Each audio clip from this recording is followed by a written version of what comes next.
Iniisip ko tong topic na to at nagtataka ko. Ang dami ko nakikitang pasyente na may problema sa kidneys, sakit sa kidney, mataas ang creatinine. Hindi ko alam na ang dami sumusulat sa akin. At ang dami ko rin namimit. Sa Pilipinas, ang dami po may sakit sa kidneys. Milyon-milyon ang may sakit sa kidneys. Tapos, hindi lang sakit sa kidneys, yung mga nagda-dialysis, yung kailangan mag-dialysis, around 80,000. 80,000 Pinoys kailangan mag-dialysis. Yung kalahati sa kanila walang pera. Hindi na naumpisahan. So, pag hindi naumpisahan yung dialysis, namamatay na lang. Yun ang problema. Yung mga kaya mag-dialysis naman, kailangan gumastos ng daan-daang libong piso isang taon. Baka gagastos ng 400,000 to 500,000 pang dialysis lang.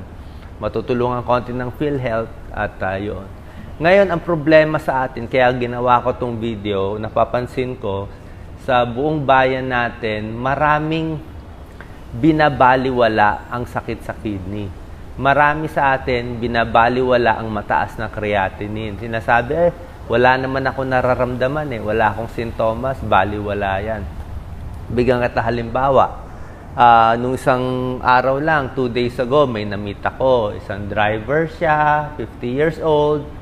Wala, nagtatago lang sa doktor. Ayaw magpa-check. Nakita ko, medyo maputla Nung pina-check up ko, ang creatinine niya, 180. Ibig sabihin, ang normal creatinine, mga 110 110, pinakamataas. Sa kanya, 180. So sabihin niya, ay, mataas lang konti. Hindi po.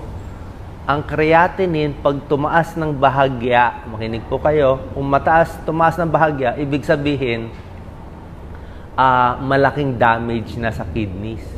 Halos siguro 50% ng kidneys sira na bago pa tumaas yung creatinine. Tapos tumaas yung creatinine niya, 180, yung hemoglobin niya, yung dami ng dugo, 100 na lang, bagsak na. Dapat sa lalaki, ang dugo, 140 140 hemoglobin siya, 100 na lang. Ibig sabihin, may sira na yung kidneys, may tama na, maraming sira May mild, moderate, and severe nasira sa kidney. Siya siguro nasa moderate na, gitna na. Bakit moderate? Kasi yung dugo niya bumabagsak na Ibig sabihin, yung kidneys, ang trabaho ng kidneys, hindi lang po yan pampaihi. Ito ang ganda ng kidneys. So, hindi lang yan para umihi tayo. Siya din ang nag-uutos ng paggawa ng dugo. Naglalabas siya, itong kidneys natin, ng erythropoietin. Pag nilabas niya itong chemical na to, uutusan niya ang buto gumawa ng dugo. Kaya pag nasira ang kidneys, walang dugo, maputla. Kaya kailangan yung mga may sira sa kidneys, mga nagda-dialysis, naka-injection sila ng libo-libo. Siguro mga 2,000 yan Pang-inject nila every week. Inject ng inject. Kasi nga nasira yung kidneys. Nag-aalala ako kasi ang daming mataas nga ang creatinine, ang daming may sira ang kidneys, binabaliwala. Ang problema nga dito, walang nararamdaman Okay? Ano yung dahilan bakit nasisira yung kidney? Sasabihin ko na sa inyo, Number 1, diabetes. Yan ang number 1, diabetes. Yung iba dyan, binabaliwala yung, ay, konti lang taas sugar ko, baliwala. May diabetes ng mga 5 taon. Mayroon, nagka-diabetes ka, after 5 years, magkaka-damage na yan. So, diabetes, number 1 cause, high blood, binabaliwala, sira din kidneys. Pangatlo, kidney stone, may bato. Kulang ang pag-inom ng tubig. Yan, nakakasira din ng kidneys. Pang-apat, ano nakakasira ng kidneys? Yung mga pain reliever na iniinom nyo, inom ng gamot, inom ng gamot sa kirot, 'di ba? O lalo na pag inaaraw-araw, pwede masira kidneys. So, kulang sa tubig, nadi-dehydrate, sobrang exercise, pwede rin masira ang kidneys.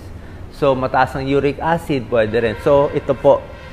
Ngayon, ang mga kababayan natin, kaya ginawa ko tong video, lagi tinatanong sa akin, Doc, ano shortcut? Mataas creatinine ko, bigyan mo ako tableta, magic, gagaling na lang yung kidneys. Wala pong magic na gagaling yung kidneys. Wala namang ganong magic. Kunyari, may pilay ka dito, magic, pagalingin. Hindi naman, wala namang magic eh. Kasi kung iniisip nyo magician, mali po yung ganun. Huwag po kayo maniwala. Kung magsasabi, inumin mo to, magic, magbayad ka lang ng 10,000, magic. Niloloko ka nun eh. Diba? Matagal nasira ang kidneys, parang kuyari sa kamay, matagal to nasira, kaya rin napilay, aalagaan mo, aayusin mo, unti-unti makarecover. Okay? Marami sa inyo, yung isa naman kahapon, na-meet ko lang, mataas ang creatinine, mga 140. Baliwala lang daw. Hindi na. Hindi po pwede baliwala. Ito po kasi, sasabihin ko na sa inyo ang tunay sabi ng isang expert, malakas ang hangin, sabi ng isang expert, ganito ang stages. Hindi siya tinatakot ko kayo, pero ganito kasi papunta eh. Minsan hindi lang masabi ng doktor na nahihiya siya, natatakot siya sa pasyente, tinatansya niya, na baka sumama loob, ma-depress. Kung tatago naman natin, kaysa mamatay, di ba? Di alamin nyo na. Ang stages, sabi ng isang expert, first stage is diabetes. Okay? Pagka nagka-diabetes, masisira ang kidney. Second stage, dialysis. D, 3 D. Pag nag-dialysis, third stage is death, namamatay yung pasyente. Ganun yung pattern. Kaya gusto natin mapigilan mula diabetes, ay mo umabot sa dialysis eh. Kasi pag dialysis na, masisave pero sobra ng mahal. Milyones na. Milyones na. Mabibenta nyo na lahat ng ari-arian. Talaga lahat na maibibenta na. Walang kakayan. Kahit mayaman ka, mamumulubi ka sa dialysis. So, ganito yung stage Sabi nyo, Doc, o sige, tuturuan ko kayo lahat mula sa wala pang sakit sa kidney, sa mataas ang creatinine, sa sobrang taas, at nagda-dialysis. Okay? Lahat ng stage, sasabihin natin. Unahin natin yung madali. Normal pa creatinine, pero yung urinalysis may protina. Check nyo po. Pwede kayo magpa-check bukas sa laboratory. Pwede naman urinalysis. Check yung ihi. Oras na may protein, +1, +2, +3, +4, 4 yan. Kung mga +2 ang protein, hindi po magandang senyales na yan. Pag ang kidney nyo, ito, pinapakita ko yung board, naglalabas ng protina.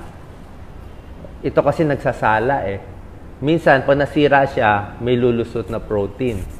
So, pag may lumabas na protina dyan sa ihi, sabihin may damage. Creatinine mo, normal pa. Pero ihi mo may protina, not good. Not good. Mga stage 1 na yan. Ibig sabihin, sira na. Bakit nasisira? Ibig sabihin, lumalabas na yung protina eh. So, ang mangyayari dyan, mabula ang ihi, pwede magmanas, at papunta na yun sa mataas ang creatinine. Yung bakit nasisira? Bakit nakakaprotina? Diabetes. Bakit diabetes? Hindi ginamot, mataas. Diba? Bakit ang daming may sakit sa kidney sa Pilipinas? Kita mo naman yung fast food natin. Diba? Ang alat. Diba? Pag yung tayo kasi mangluto, sobra alat eh. Yan ang bawal talaga eh. Sabihin ko muna yung mga bawal sa kidneys. Dito muna tayo sa stage 1. Okay? Stage 1, di ibig sabihin okay Stage 1, not okay yan. Ang okay yung walang sakit. So, pag may protina sa ihi, hindi na maganda po yan. Kahit normal creatinine. Nasisira ng kidney. Bawas alat. Yung alat, alam ko gustong-gusto natin siyempre yung mahila ko adobo eh. Adobo, ang alat, 'di ba? Lalagay mo sa kanin. Tapos inuman mo 2 basong tubig, yung mga kababayan natin. Baliwala po 'yon. Kahit uminom ka ng 10 basong tubig, pag yung kinain mong alat, damage na yung kidney mo doon. Makakasira na siya. Agad-agad, hindi. Araw-arawin mo, makakasira. Yung isang kaibigan ko, anong kasalanan niya? Ba't siya nag-dialysis? Puro chichirya lang. Sa school, kain siya ng potato chips, chippy, mga chips, cornic, di ba? Mani, masarap, healthy yung mani, pero ang alat. O yan, after 3 years, 4 years, ayun na, dialysis na. Isa pa problema sa Pilipinas, ang init. Hindi uminom ng tubig. Hindi uminom ng tubig na dehydrate, masisira din yung kidney. Diba? So, yun po yung binabantayan natin. So, alat sa kinakain, di pwede. Tubig kulang, bawal din. Yung sobrang exercise, nakakasira din sa kidneys. Yung sobra ka jogging, di ka uminom ng tubig sa mga kabataan na nakakasira ng kidneys. Kwento ko na lang sa inyo, nung bata pa ako, nagka-problema ako sa kidney. Kasi dati, teenager ako, mahilig ako mag-tennis. Sarap mag-tennis, diba? Sa init ng araw, tennis. Tapos umihi ako ng medyo may dugo. Sabi ko, ano nangyari? Teenager ako, ano malay ko? Wala namang Doc Willie na nagbibigay ng health tips eh. So, kaka-tennis ko, hindi ako gano'n nakainom ng tubig. Nagkadugo, nagka-protina ako. Tapos mabuti, napuntahan ko yung magaling na nephrologist, si Dr. Daisog. Ewan ko anong binigay sa akin eh. Siguro steroids eh. Hindi ko sure kung ano yun, Lisa. Baka steroids binigay. After 1 week, sabi niya, bawal ka na mag-exercise. Yes po. Uminom ka maraming tubig. Yes. Mula noon, inalalayan ko na. Kasi sobrang exercise, tapos hindi ka uminom ng tubig. Bago kayo mag-jogging, isang basong tubig. Bago mag-workout, may nag-comment, ang panghi-panghi daw ng ihi niya, not good. Not good. Pag na-dehydrate, masisira na yung kidney. Tsaka pag nasira yan, wala na. Diba? Ubus ang pera natin. So ito, kinukwento ko muna, Doc Lisa, yung normal creatinine, pero may protein sa urine. Not good na yan. Kahit +1, +2, punta na kayo sa doktor. Pigilin na natin bago umabot sa dialysis. So sinabi ko na yung alat, sinabi ko na yung diabetes.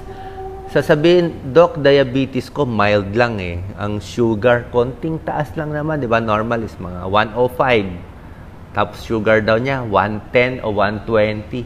Wala sa konting taas eh. Mas maganda, okay naman yung konting taas. Pero yung sobrang taas, mabilis makasira ng kidneys. Pero yung diabetes na konting taas, nakakasira din eh. Nakakasira din. So, talagang bawas tamis, payat. Tapos, sa diabetes, may gamot din. Yung gamot, kailangan magpatingin sa doktor. Hindi pwede po i-self-medicate kasi sobrang hirap ang timplahan nito. Parang scientist eh. Iba ang gamot sa normal creatinine at sa urine lang may protein. Iba ang dosis pag tumaas ng creatinine. Ibang dosis na medyo mataas at masyado mataas. Nag-iiba na. Kasi pag mataas na creatinine, barado na to eh. Ito, pakita ko, Doc Lisa. Barado na to eh. So, pag barado to, yung iniinom mong gamot, ma-overdose ka na.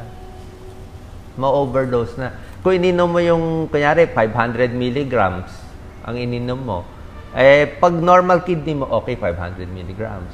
Pero kung may sira na ang kidney mo, yung 500, magiging 2,000 milligrams yun. Bakit? Ay, nalamabas eh. Nag-ipon na. So, na-overload ka na. So, sa libo-libong gamot, may kanya-kanyang labas. Binabasa pa yan sa libro namin. Chinek ko nga yung pasyente ko, mataas uric acid, binigyan ko allopurinol. Allopurinol, imbis na 300 milligrams, dahil sira na kidneys niya, 100 na lang binigay ko. Kasi yung 100 milligrams siya ng allopurinol, dahil sira, parang 300 na. Kasi mag-iipon na eh. Baga sa, kunyari, kung sa kanal o sa baha is, may bara na yung drainage mo eh. Kaya mabilis na magbaha sa katawan eh. Diba? So, sobra siyang selan, walang shortcut, walang sabihin, Doc, ano vitamin? Doc, ano supplement? Hindi, walang ganong magic eh. Walang magic. Ito ang gagawin natin, 10 bagay na paghihirapan. So, sinabi ko yung alat. Sobra alat eh. Yung kahapon ng alat ng luto, Doc Lisa. Yung adobo. Minsan kasi pag iniinit, natutuyo eh, lalo maalat eh. Deadly yan. Ikaw, mahilig ka sa tuyo. O, di ba? Tuyo, sobra alat. Sabi ko, Doc Lisa, nako, hindi lang kidney tatamaan dyan, cancer pa. Di ba? So, uric acid, control, diabetes. Diabetes, doktor magbibigay ng gamot. High blood, yan, kailangan bawas alat din, tsaka magpapapayat tayo. Ngayon, next step, paano naman yung mataas na ang creatinine? Okay? So, Sa creatinine, may dalawang level eh. May isang number na yung 1 lang, may isang number, may isang unit. Pero yung masanay ako dito sa 110 eh. Yung mga 110 and below, normal creatinine. Pag tumaas sa 110, o palagyan natin ang creatinine nyo between 110 to 200. Okay? 110 to 200. Like yun, may nag-text, 264. Mataas. 264 creatinine, hindi ako happy. Mga stage 3 na yun. Stage 3 na yun. Aabot tayo sa 264. Doon muna tayo sa mga mas okay. 100 to 200. Pag between 110 to 200 ang creatinine, siguro mga 180, pwede pa natin mapigilan siguro yung dialysis ng 10 taon. Hindi ko sinasabi 10 taon magda-dialysis, pero marami na. Pero merong mga 100 to 190 na kaya mong hindi mag-dialysis eh. Makokontrol eh. May ganun eh. O yung mga below, mga 180 and below, pwede pang hindi mag-dialysis sa buhay nila. Pwede pang may chance. Paano? Yung ganong kababa na creatinine, mga 180 below, pwede pa yung mga gamot sa diabetes, pwede pa yung gamot sa high blood, kaya pa natin, mabibigyan pa siya, at papayat talaga. Magpapayat. Okay? Tapos lahat ng masarap na gusto nyo, itakwil na. Bisyo po. Ay, anong bisyo? Yung sigarilyo, alak. Wala na yung pag-asa pag naninigarilyo, may alak pa eh. Kasi lalo pong masisira ang organo natin. Pero yung given na yon, yung alak talagang zero. Wala nang moderate. Smoking, zero na. Pero bukod doon, not enough eh. Not enough eh. Kasi kung smoking, alcohol, tapos may sira na sa kidney, paano na yan? Hopeless case na yon. Awayin na natin. Diba? So, ang gusto ko yung alat sa tsaka yung timbang, yung overweight. Yung mga maalat, delata, maalat din. Dami ng bawal eh. Yung between 100 to 200. Gusto ko ketchup, pero ang alat pala ng ketchup eh. Diba? Ano ba maalat? Tomato sauce. Ikaw? Lahat po ng matagal masira na pagkain kasi po ang preservative nun kadalasan ay asin. Kasama po dun yung mga ketchup, mustard. Kasi yung delata bago ilagay sa lata para mapatagal, lalagyan ng maraming asin. So, pag 100 to 200 creatinine, siguro mga moderate na yun. Kino-compute namin yun eh. Medyo moderate, mild to moderate na yung sira. So yun, yung diabetes controlled sa gamot, doktor ang maggagamot sa inyo, baka endocrinologist. High blood, yan, kailangan nyo rin ng kidney doctor, sila magbibigay, mga gamot sa high blood. May gamot na good for the kidney sa level ng 100 to 200 eh. Alam ko pwede pa yung mga ACE inhibitor, pwede pa yan eh, yung mga Pril, mga enalapril, captopril, losartan, pwede pa sa ganung level. Okay? So, yun gagamutin. Tapos, ito po binabawasan. Between 100 to 200, dapat bawasan ang protina. Ito hindi alam ng kababayan natin. Bakit daw babawasan ng protein? Di ba masarap yung protina eh? Di ba? Protina po galing sa mga animals. Animal protein. Hindi po yung galing sa gulay. Yun pong galing sa mga animals. Two-legged tsaka four-legged animals. Sabihin mo na lahat. Baboy, baka. Baboy, baka, manok, bawas din sa manok. So marami nagagalit, Dok, ba't mo binabawal yung baboy, baka, manok? Hihina ako niyan eh. Ang problema nga kasi, pag marami kayong kinain protina, tataas yung creatinine eh. Tataas yung creatinine. Yung mga nag-exercise, alam ko, mahilig kayo sa protein shake. Konti-konti protein. Kung gusto nyo konti lang. Pero kung gusto nyo, wag na lang. Diba? Okay naman, kung healthy kidneys nyo, nag-exercise kayo, pwede. Pero pag nasobrang kayo ng protein shake, ayaw ng kidneys ang maraming protina. Bakit ayaw ng kidneys? Ganito example ni Dr. Montemayor eh. Pag kumain ka ng protina daw, kaya kumain ka ng karne, yan, may sira kidneys mo. Yung kidneys mo, imbis na naglalakad lang siya, relax siya, takbo siya. Takbo tong kidneys mo. Pagod na pagod, hirap na hirap siya. So, pag marami ka kinain protina, mapapagod ang kidneys, mabilis siya masira, tataas ang creatinine. Pag yung creatinine umabot ng mga 500, dialysis. Pag yung creatinine, mga 300, 350, actually, yung iba, sabi nga, early dialysis. Gusto nila maaga. So, iba-ibang usapan ngayon. Kasi ayaw mo rin masyado mahuli. Diba? So, creatinine na 100 up to 180, alam ko kaya pa mapigilan. Susundin mo lang to lahat. High blood, diabetes. Check up sa doktor every 3 months. Diba? Talagang maglalagay tayo ng pera doon, ng budget. Kasi kung hindi, mabilis umakyat yung creatinine. Tsaka yung creatinine, ganito po yung pagbantay. Every 3 months pa, blood test kayo. Kunyari, ang creatinine nyo, 150. 150, di ba? Tapos next month, 153. 150 pa, 153. Baka lab error. Okay lang. Tapos 150, 153, 160. Medyo kakabhan ka na nun. Diba? 10 points eh. Pero yung 150 na biglang tumaas ng 180, mga 30 points, masya-shock na ang kidney doctor mo yan. Sabi na nephrologist mo, ibang level yun. Ibig sabihin, nasira siya. May nangyari sa'yo. Nagkasakit ka ba? Nilagnat ka ba? Ano ba nangyari? Bakit? Isabihin, yung sirang damage, lumaki yung damage eh. Lumaki yung damage kung ganun kataas. So, yung protina, salt, lose weight, gamot sa kirot, stop muna, ha? Kahit mga pain reliever, zero. Bawal. Tanong niyo sa doktor. Any supplement, paalam nyo. Yung mga supplement, pag normal ang kidney nyo, wala kayong problema, siguro pwede.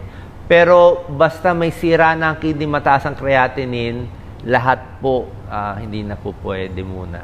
Paalam nyo muna sa doktor. Kahit vitamins, hindi na basta-basta. Paalam nyo muna. Kasi yun na nga, barado na eh. Malay nyo, baka yun ang makasira. Kasi yan talaga pinapayo ng kidney specialist sa amin pag nag-guest, di ba?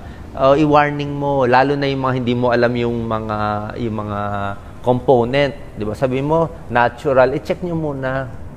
Yung pagkain nga, natural, bawal eh. Karne. Tapos ganito ang payo ng nephrologist. Sabi niya, mataas ng creatinine mo, 100 to 200, bawas protina. Kunyari, kumain ka ng pork chop. Kunyari, chicken. Ganito lang kalaking chicken, maliit, di ba? Sabi mo, Dok, paano ako mabubusog niyan? Ang payo ng mga nephrologist, yung manok na yan, i-chop mo daw na maliliit ng siguro 100 times. Para malasahan nyo. Or pwedeng gawin yung giniling. Para mas maraming pang-ulam. Parang niloloko mo sarili mo eh. Yun na nga. Para akala mo, madami. Oo. Kinat mo ng maraming maliliit, ihiwalay mo ng maliliit sa kanin, imagine mo na lang na marami. Oo. Para lang mabawasan ng protina, para hindi tumaas ang creatinine. So, yun, isa. Pero hindi naman pwede totally wala. May limit yon. So, may mga sukat yung nephrologist nyo magtuturo. Pero yung protina sa gulay, pwede siya. Diba? Doc Lisa, tips sa kidney diet? Yes. Sa ganung level, lang yung karne. Hanggang deck of cards siguro pwede. Yung, diba, yung ginagamit natin na baraha, hanggang ganun lang po. Tapos, i-chop nyo or gilingin nyo. Maliliit o maninipis ang hiwa. Tingin ko half-half lang ng deck of cards. Nyo, pang normal na tao yung deck of cards. Yes. Tapos kung kaya half lang ng deck. Matchbox. Magluto na lang po ng sariwang gulay, mga karne. Huwag po yung delata para makaiwas sa maraming asin. Mas nababagay. Doon po sa may mga sakit na sa kidney. Kasi yung mga tanong dito, yung vitamins, bawal. Bawal po dun sa mataas na yung creatinine. Itatanong muna natin dun sa doktor natin. Yun po yung ibig sabihin ni Doc. Tapos, syempre, tignan mabuti yung ihi.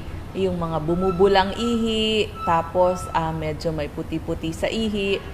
Ipa-check po, mura rin lang ang, bukod sa creatinine, mura rin lang po ang urinalysis, 50 pesos hanggang 100 piso. Marami na kayong makikitang data tungkol dun sa inyong ihi. Okay. Yung labs tuturo natin mamaya, Doc Lisa. Yung sinasabi kong bawal uminom basta-basta ng supplement and vitamin, pag mataas ang creatinine, ha? Malinaw na malinaw. Creatinine mo 150, 200, paalam nyo muna.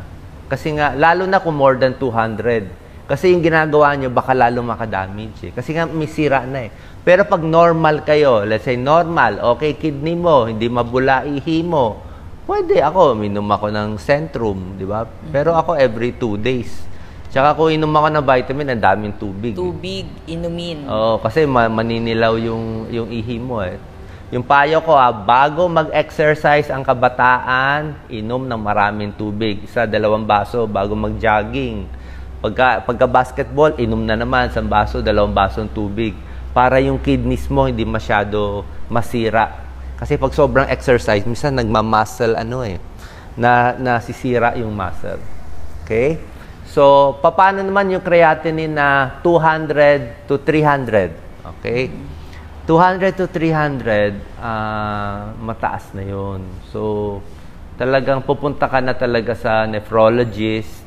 At kung mapipigilan nyo, kumbaga sa bundok, yung less than 200, nandito pa pwede pa makontrol siguro mga 20 years kaya mo. Pero yung mga 200 to 300 papunta na yun dun papunta na doon sa pataas na ang magagawa na lang natin sa 200 to 300 wag nang tumaas.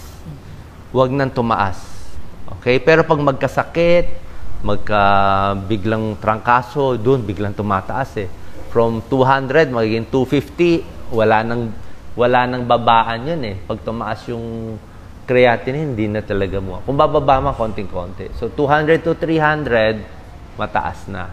And more than 300, talagang yung doktor na mag-ready na tayo noon. 300 plus, malamang papunta na sa dialysis. Kung ano man po ang binili ng inyong doktor sa 200 to 300 creatinine nyo, ilista nyo na at sundin nyo maigi para hindi nyo nakakalimutan. Kailangan nakalista na ang mga gagawin, kakainin, at hindi na paulit-ulit itatanong kung kani-kanino. Kung ano yung binili ng doktor, sundin na natin. Nakalista, tandaan.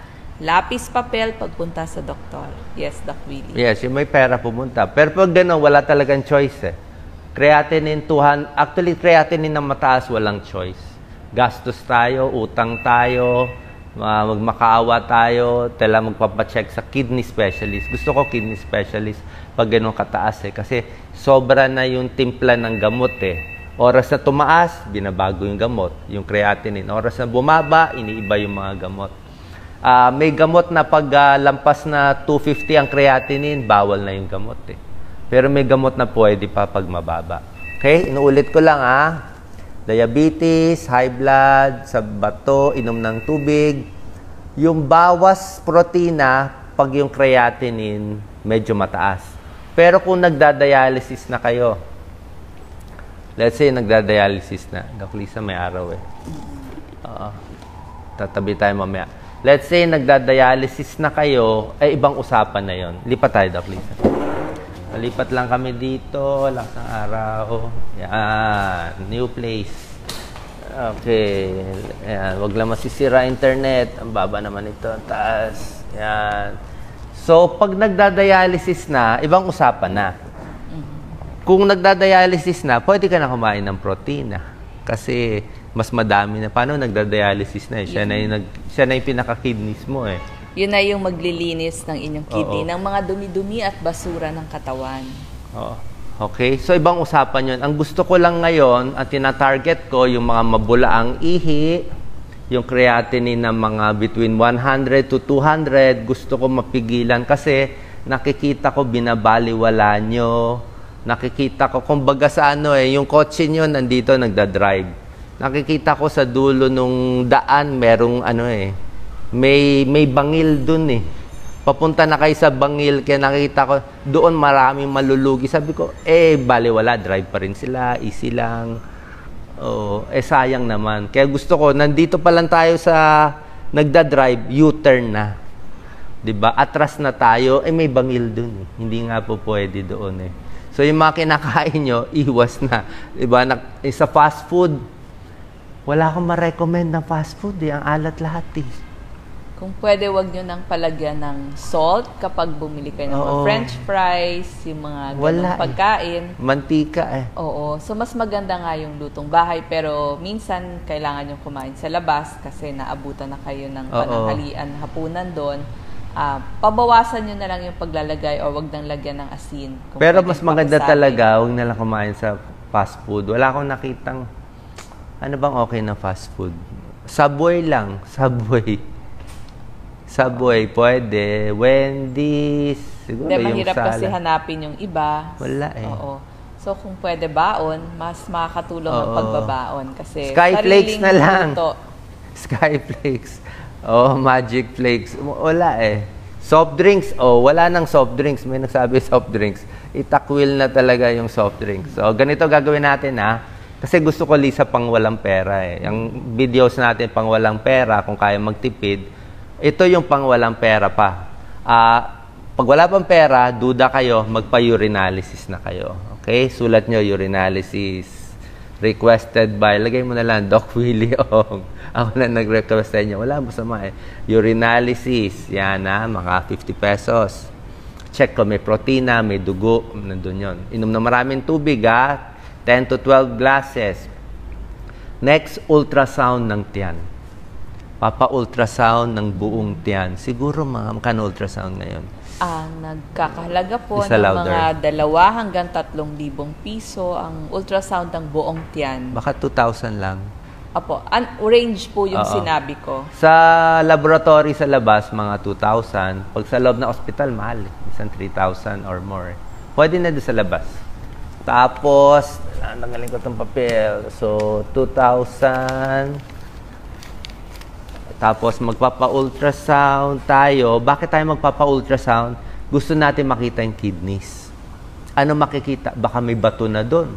Paano kung makita yung kidneys nyo, kung umihi ka na may buhangin? Diba? Pinag-uusapan natin dito, bato sa bato or sa kidney bato. Stone. Iba po yung gallbladder stone. Okay, so ultrasound.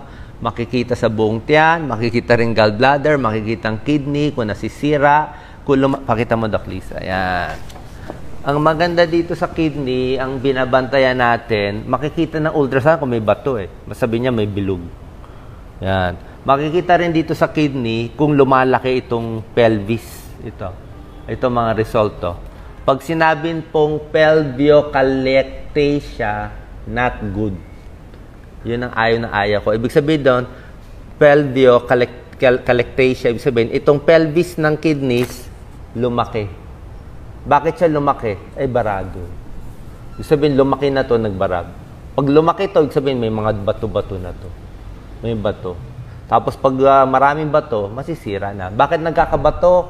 Asin, patis, toyo, calcium, salt uric acid, pwede rin magkabato-bato. Hindi uminom ng tubig, magkakabato rin.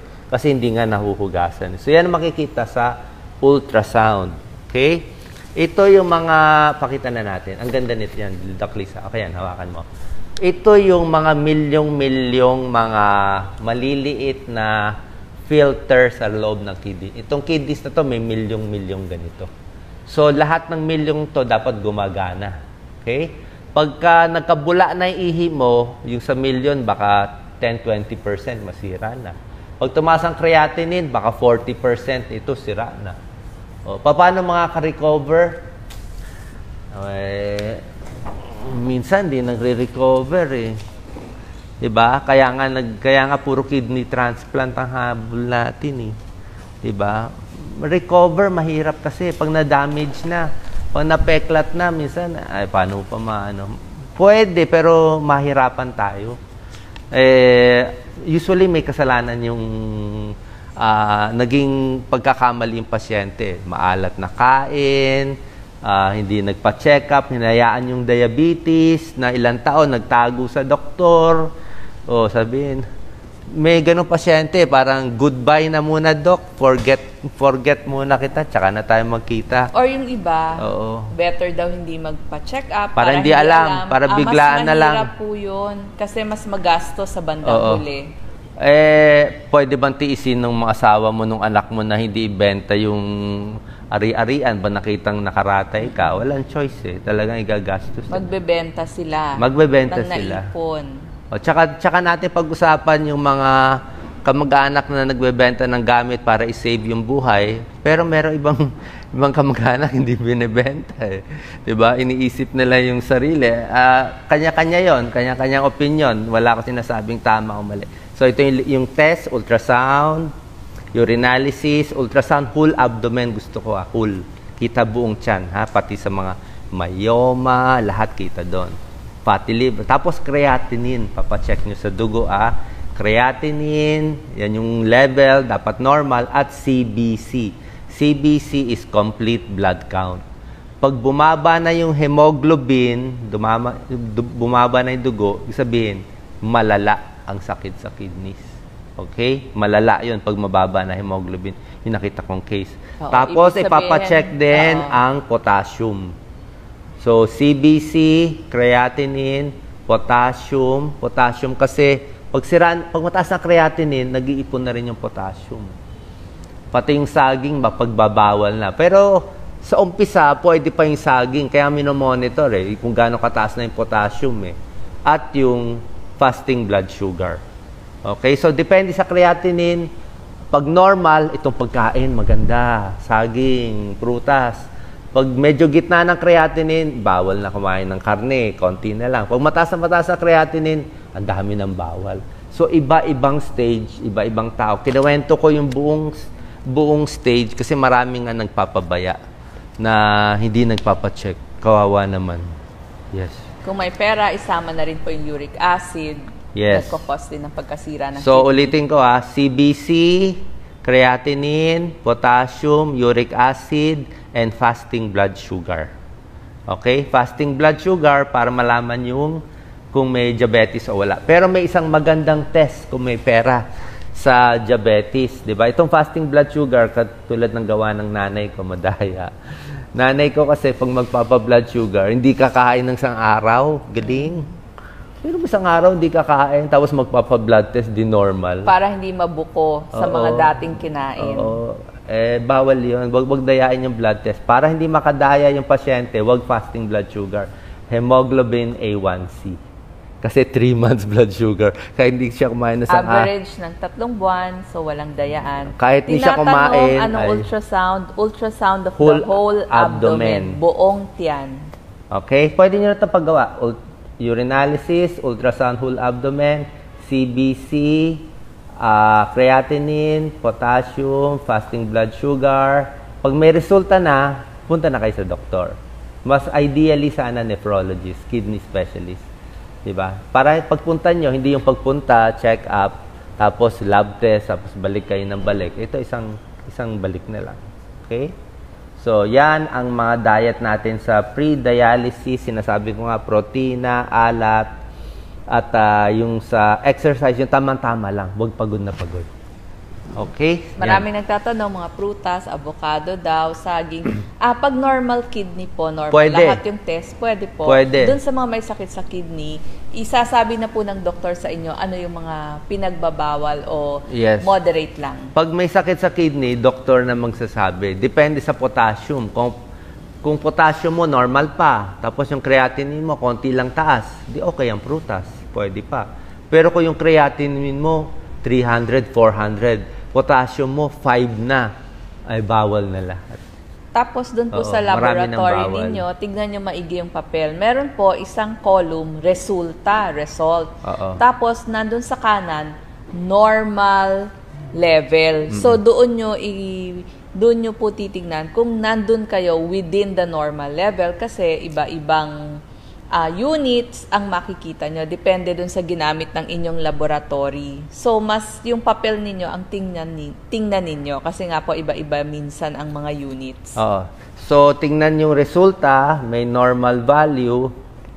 Lemon juice daw. Wala nga magic Pag mataas ng creatinine, wag na kayong, hindi to fill in the blanks Hindi to parang lemon juice, magic, papaya juice. Wala nga Manas, Dapat pag puminamanas, lalong ipagawa Ulitin ko na lang. Para makontrol yung sakit sa kidneys, ang sagot ko ay 1 to 10. Control diabetes, control blood sugar, okay yung sa bato, yung sa uric acid, bawas protina, bawas alat, bawas payat, iwas muna sa gamot sa kirot, magpaalam sa supplement, tigil sigarilyo, tigil alak, damihan ng tubig, 10 to 12 glasses, magdasal maigi, at sumunod sa mga tips, magpa-check up sa doktor every 3 months.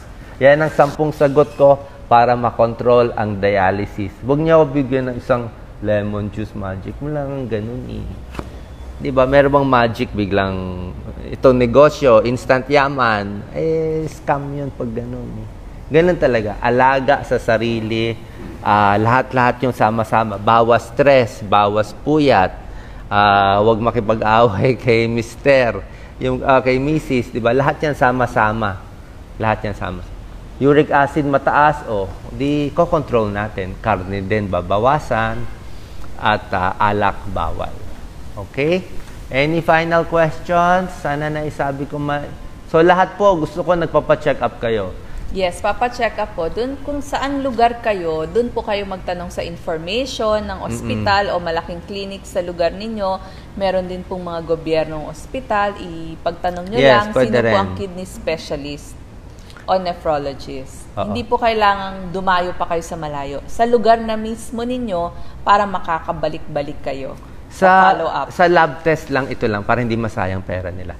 Sa lab test kasi, may laboratory na maganda result. Kaya lang minsan mahal eh. Meron naman laboratory, hindi naman sinasabi, merong mga lab error eh. May mga lab error, depende sa reagent. So, mas maganda yung laboratory nyo, wag sobrang mahal, wag din sa sobrang mura. Medyo marami nagpapa-check up doon. Maraming pumupunta para magpa-blood test. Tapos yung resulta, titignan nyo. Kung mataas, minsan inuulit ko para sure eh. Diba? In short, parang medyo kilala na doon sa lugar ninyo na maayos ang resulta nila. Meron din kasi ako nakikita mga laboratory error. Mura nga, kaya lang kailangan ipaulit sa mas malaking laboratorio. Kailangan may libreng lab test sa PhilHealth. Wala pa tayo nun. One day aabutin natin yan. So, yan po. Sana nakatulong sa inyo. Last tip na lang, ulit-ulitin ko. Yung urinalysis na may protina at normal creatinine, magpapacheck na agad.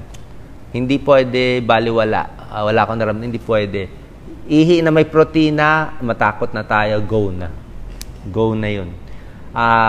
Creatinine na konting taas lang, 100 to 200, go na. Every 3 months na, gastusan na natin. Doon na natin mapipigilan eh. Yan ang marami tayong maliligtas na buhay.